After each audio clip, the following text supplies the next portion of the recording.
Hello and welcome to Furniture Clinic. In this video we're going to show you how to repair a tear in leather. Using the techniques in this video, it's possible to make a completely invisible repair to small holes and tears. As you can see, there is a 2 cm tear in this cushion. The first stage to repairing this is to secure a sub-patch behind the tear. This holds the two sides of the tear together securely and gives something for the filler to adhere to. Cut out a section of the sub-patch large enough to cover the hole with an additional 1 cm border around all sides. Using the tweezers provided in the repair kit, carefully manoeuvre the patch behind the tear. Once you have the first corner of the patch in place, apply pressure with your finger to prevent this from slipping while you position the rest of the patch.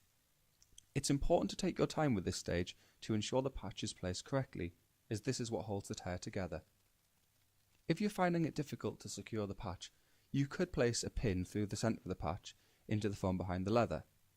This will hold the patch steady while you tuck the corners behind the leather.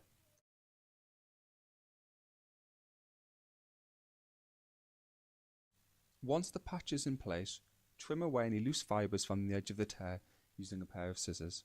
This makes it easier for the filler to sit flush with the leather. The next stage is to secure the patch in place using the leather glue. Give the glue a good shake before use. You'll find it a lot easier to apply the glue if you lift one side of the tear so that it is sticking away from the canvas sub-patch. This allows a gap to insert the palette knife behind the leather and smear the glue onto the reverse side of the leather. Once one side is coated, repeat the process with the other side.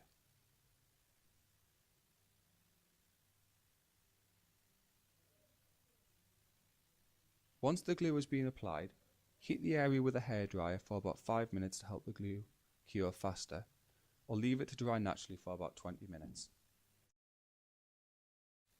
The area can be filled with a heavy filler within 15 minutes, but it takes 24 hours for it to be at its strongest. If there is a hole, the next step is to fill the remaining gap using the heavy filler. Using the palette knife, spread a small amount of filler over the gap that's remaining in all directions. Give the palette knife a quick clean, and using the clean edge, remove any excess filler from either side of the tear. Just the same as the leather glue, you can reduce the drying time of the filler by heating it with a hairdryer. This will reduce the drying time to just a few minutes. Once the first coat of filler is dry, apply a second coat, taking care to tidy up any excess filler from around the edges. Once dry, the filler needs to be coloured to blend in with the leather perfectly. To do this, we'll use a leather touch-up kit. The touch-up kits are available in various shades to match the different colours of leather. However, it takes quite a while to show you how to match the colour of leather, so please refer to our colour matching video to see how to do this. The basic principle is to mix the base colour with the tints, then apply this to the leather to see if it matches.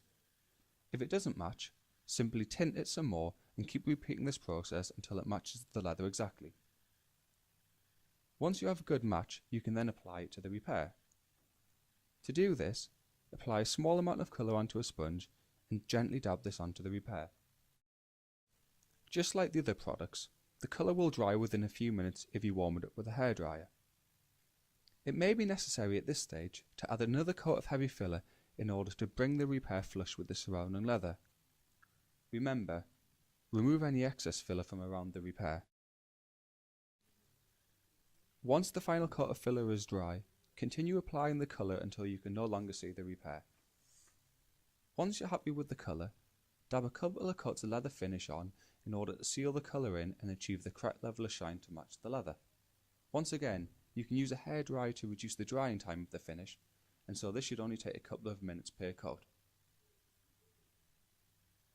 As you can see, the tear has completely been repaired and is no longer noticeable.